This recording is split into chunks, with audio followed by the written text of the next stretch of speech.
Assalamu alaikum dear student. Hope that you will be fine.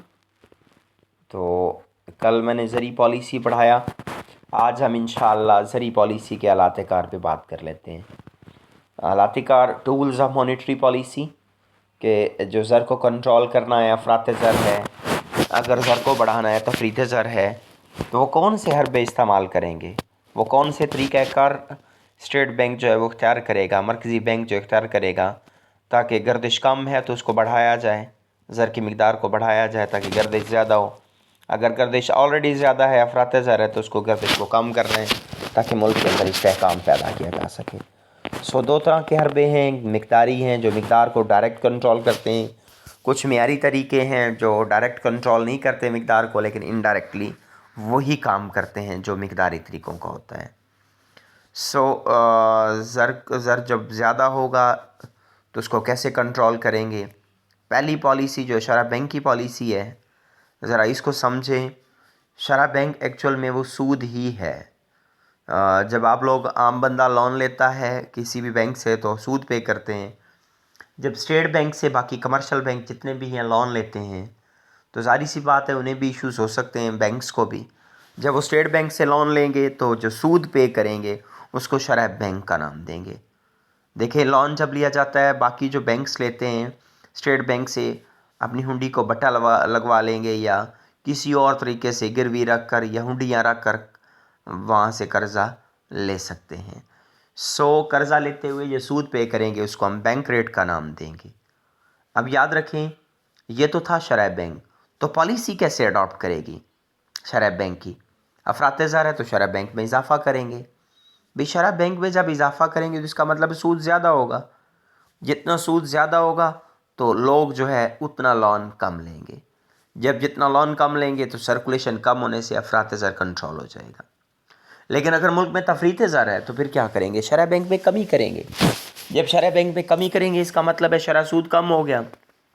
जब शरह सूद कम हो गया तो लोग ज़्यादा से ज़्यादा लोन लेंगे। जितना ज़्यादा लोन लेंगे इसका मतलब है मुल्क के अंदर उतनी गर्दिश ज़्यादा होगी, तलब ज़्यादा होगी, कीमतें बढ़ना शुरू हो जाएंगी। ये था शरह बैंक की पॉलिसी। कामयाबी की शराइत की ज़रूरत नहीं है, क्वेश्चन बड़ा हो जाएगा। फिर खुले बाज़ार का अमल है। मरकज़ी बैंक जो दूसरा हरबा इस्तेमाल करता है वो है open market operation. Open market operation है क्या कि मरकज़ी बैंक ज़रूरत के मुताबिक बाज़ार ज़र के अंदर शेयर्स की, सिक्योरिटीज़ की, बिल ऑफ एक्सचेंज वगैरह वगैरह इनकी ख़रीदो फ़रोख्त हिस्सस, इनकी ख़रीदो फ़रोख्त के अमल को क्या बोलते हैं हम लोग? खुले बाज़ार का अमल। अगर मुल्क में अफरात ज़र है तो क्या करेंगे? ज़र को कंट्रोल करना है तो मरकज़ी बैंक ज़्यादा से ज़्यादा बॉन्ड्स को, शेयर्स को बेचेगा। अब आवाम के पास तो बॉन्ड्स आ जाएंगे, पैसा किसके पास आ जाएगा? बॉन्ड जब परचेज़ करेगी आवाम तो स्टेट बैंक के पास ऑटोमेटिकली पैसा आ जाएगा। तो इस तरह से सर्कुलेशन कम होने से अफरात ज़र कम हो जाएगा।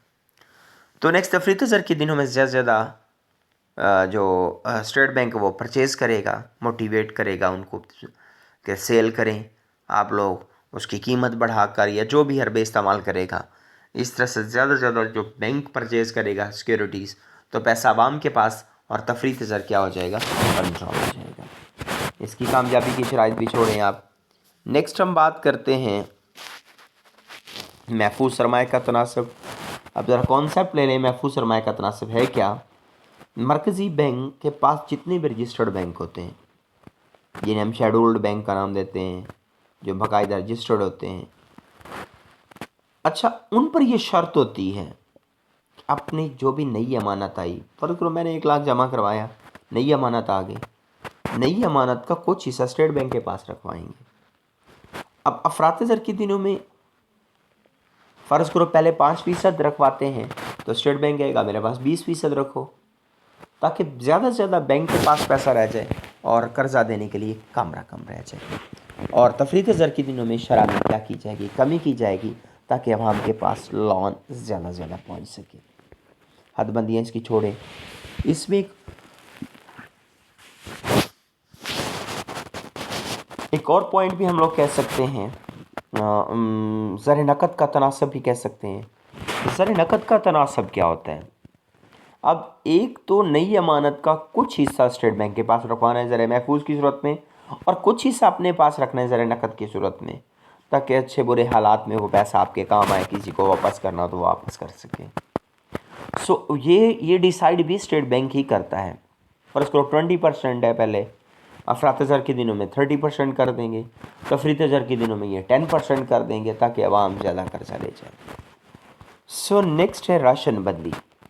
اب راشن بندی کیا ہے؟ مرکزی بینک راشننگ کرتا ہے۔ لیٹ سی اسٹیٹ بینک کی کوئی نہیں مان رہا بات، مرکزی بینک بات نہیں مان رہے، انہوں نے شرح بینک بڑھایا، انہوں نے شرح سود نہیں بڑھایا، یا کوئی اور بات ہے زر کو کنٹرول کرنے کے لیے، تو لیکن نہیں مان رہے، ان کی راشننگ کر دیں گے۔ جناب آپ کو اس سے زیادہ قرضہ نہیں دیں گے، آپ کی ہنڈیوں کو اس سے زیادہ بٹا نہیں لگائیں گے، مطلب اس کی راشننگ کرنے کی کوشش کرتے ہیں۔ میں آپ کو مثال دوں، جیسے والدین کی بچے نہیں مانتے تو پہلا کام ان کا خرچہ ان کو کم دینا، یا کسی اور طریقے سے ان کو سمجھانے کی کوشش کرتے ہیں۔ یہ تو تھے بیٹا مقداری طریقے۔ اب آتے ہیں معیاری طریقوں پر۔ اخلاقی اپیل۔ اب تجارتی دیکھیں، والدین کی جو بات نہیں مانتا اس کو پیار محبت سے پہلے سمجھاتے ہیں، بعد میں جو سٹیپس لیے جاتے ہیں۔ اسی طرح سے اسٹیٹ بینک کی جب بات نہیں مان رہا ہے تجارتی بینک، تو ان پر دباؤ ڈالتے ہیں، اخلاقی طور پر سمجھانے کی کوشش کرتے ہیں، تاکہ ملک میں جو مسائل ہیں ان کو حل کرنے میں یہ بینک بھی ان کی مدد کرے۔ اگر نہیں مانتے تو پھر راست اقدامات کریں گے۔ راست اقدامات میں کیا کریں گے؟ ان کی پالیسی پر عمل نہیں ہو رہے تو مرکزی بینک ان کو تھریٹ کرے گا کہ جناب میں آپ کو قرضہ بالکل نہیں دوں گا، ہنڈیوں کو بٹا بالکل نہیں لگاؤں گا، اور آپ کو اپنی فہرست سے بھی نکال دوں گا، تو آپ میری جو پالیسی ہے اس پر عمل کریں۔ تو یہ ہے راست اقدامات۔ اشتہار بازی کے ذریعے بھی افراط زر کو کنٹرول کیا جا سکتا ہے۔ فرض کرو ملک میں زر زیادہ ہے، انعامی بانڈز کی اسکیم شروع کریں گے تاکہ لوگ انعامی بانڈز لیں، پیسہ گردش سے نکال لیا جائے۔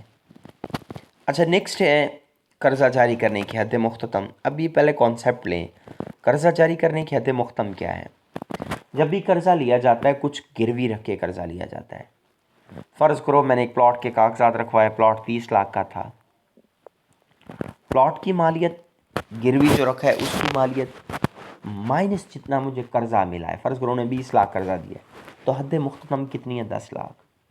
کیا ہوا؟ جو آپ نے ضمانت کے طور پر چیز رکھی ہے اس کی مالیت مائنس کیا کیا؟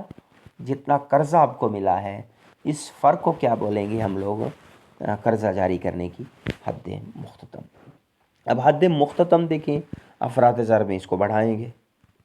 کیا کریں گے جناب؟ 30 لاکھ کے پلاٹ کے کاغذات ہیں، 15 لاکھ حد مختتم ہے، 15 لاکھ قرضہ لے جائیں، اور بڑھانا ہے تو اور بڑھا لیں گے، لیکن تفریط زر کے دنوں میں اس حد میں کمی کریں گے۔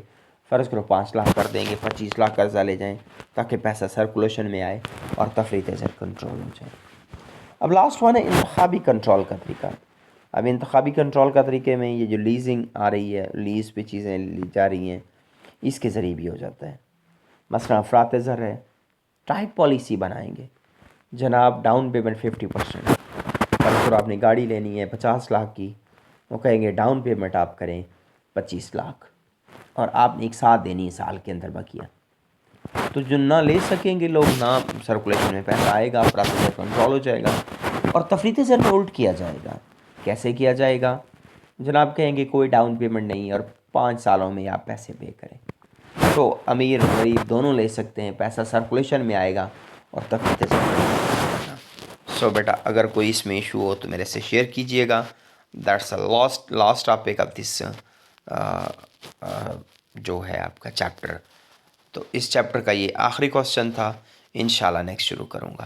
سو بیسٹ آف لک، اللہ حافظ۔